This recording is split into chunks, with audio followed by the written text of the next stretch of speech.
Hello again. Don't let my silly hat distract you from the fact that Nickelodeon All-Star Brawl is getting an Ultimate Edition for the Nintendo Switch, which you can now pre-order. I'm not even kidding. This version of Nickelodeon All-Star Brawl, a game which was very talked about on this channel for a long time, will include all DLC fighters and updates. No need to buy them all separately. They will all be here one by one for your enjoyment and competitive pleasure. Now, this is important because, well, as we've seen, the game was huge when it came out. Tons of people were playing it. It was fast. It was on par of Melee in terms of how, the speed and potential competitive edge. We saw the meta developing rapidly. Of course, though, time went on and things weren't perfect when it came to online, meta, tournaments, so on and so forth. And unfortunately, the game has, as we've seen, experienced a decline in playership and viewership. So as of right now, the team is looking on ways to get that back. So this Ultimate Edition of the game, which has all the characters, might be a good idea to get back some of that player base, especially on a console like the Nintendo Switch. It's releasing, actually, it's November 12th right now. That actually released yesterday, November 11th, 11/11, for $39.99 USD at Best Buy. And you can also get a Japanese physical release, also up for pre-order on Play Asia. So I'm not sure if this is only a physical exclusive or if it's online as well, but from what I can tell, and there's a box art right there, it does seem to be just for the box art. Oh, it won some awards. It actually won some awards from DICE. That's pretty cool. Wario64 also made a post about it right here, including all the DLC. It's got a cool little golden tinge to it, which I think is pretty neat. Oh, it's Switch, PS4, PS5, and Xbox. It's all of them, actually. My mistake. So it's available for all the consoles. And so what DLCs are included? It's going to be Garfield, Shredder, Jenny, Hugh Neutron, and Rocco. Rocco is the only character that I haven't played yet, but the other characters seem pretty fun. And it looks like they have the trailer right here. Let's go take a walk down memory lane. For what it's worth, this game was it was an era, man. Maybe it was a short-lived era, but for a while, like, this game was like all I could think about. Especially when Nigel came out, like one of the very most Puff-esque feeling characters, and I felt like a really good competitive connection to that character. Wanted to grind it out. That's the Asian trailer. I remember how broken Lucy and SpongeBob were when I played it.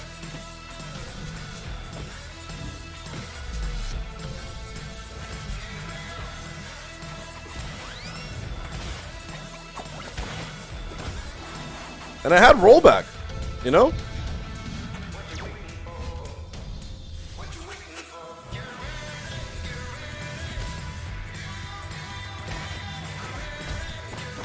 Had wave dashing, rollback.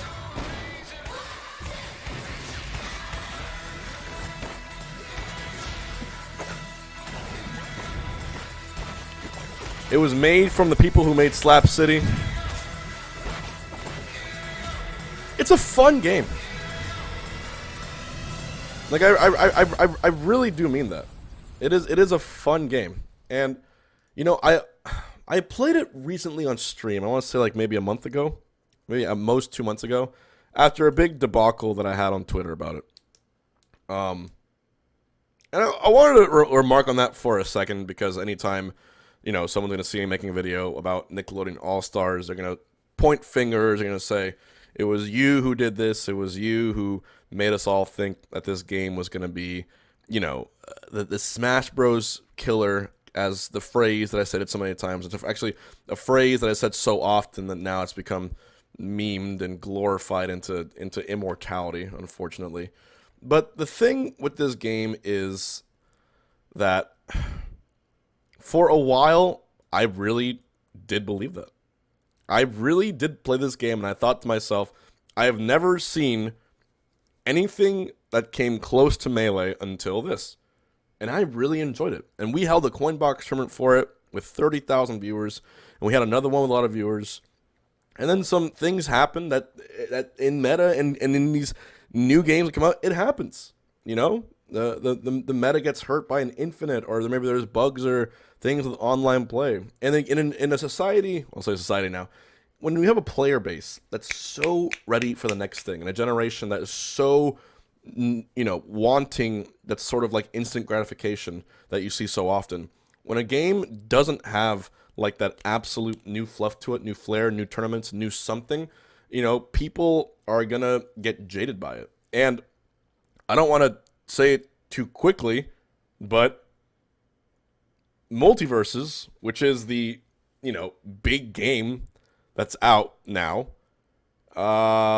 is clearly not as big as it used to be. Obviously, for the player base and consoles, you can't really tell. But I'll tell you right now, viewership for Multiverses is at an all-time low. I'll tell you that right now. I think the inclusion of characters like Gizmo and Black Adam, while they're unique for those player bases, didn't appeal to the mass player bases, I would say. When LeBron James came out, that's all the internet was talking about. So, and then Evo happened, but then there was no tournaments announced, and then there was issues with online, which caused a lot of people, like myself, to stop playing it. I was trying to host Coinbox tournaments for it, but the spectating alone was such a hassle that it seemed not worth it, let alone for my TOs to do it. Again, I don't want to say history repeats itself, but there is players who love the game. There is players who still love Nickelodeon All-Star Brawl. And when I streamed the game for the first time in a while, the community was very warm and inviting. And I had two top players go against each other, and the meta right now is phenomenal. I don't know if you took the time to watch some of these independent tournaments that the people host, but it's so cool how far they've pushed this Nickelodeon fighting game to heights I would have never seen. And I legitimately enjoyed watching it. And you know what? Honest to God, a resurgence of this game would be so sick. It had no shot at all when Multiverses was talked about, but now that Multiverses is dwindling down, I think some people are going to look back and be like, damn, this game wasn't so bad after all. And if you want to ask me right now which game I enjoy more playing, from front to back, I gotta say Nick All-Stars. I don't know. Maybe it's the floating nature of Multiverses. Maybe it's the fact that they still keep glorifying 2v2s. It's the discussion for a whole other time, and I'm gonna get under some people's skin with this. But I just think that this game, from what it reminds me of Melee, had more like competitive heart.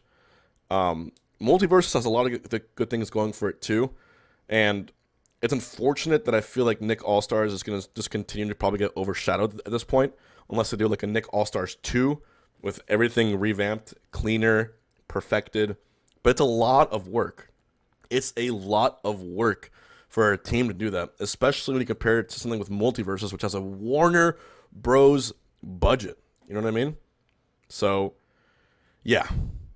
I have learned now it's better to call the games as they are, not Smash killers or Smash clones, but Nick All-Star Brawl and Multiverses. They're their own games. Yeah, they have platform fighting aspects to them, but that should be where the comparisons stop. Because then after that point, it's a genre of game, not an imitator of a game. And, I'm hoping in a lot of ways it comes back. Because the game had heart. The community has heart. That's for damn sure. So, here's hoping. We'll see. Guys, let me know what you think in the comments below about the Nickelodeon All-Star Brawl Ultimate Edition. Are you going to play it? Have you liked the new DLC characters so far? Have you been finding comparisons to Multiverses a little more rampant in your head now that the games have both existed for a good bit of time? Or are you still sticking to the games you love? Let me know in the comments below. And as always, stay hungry. Thank you.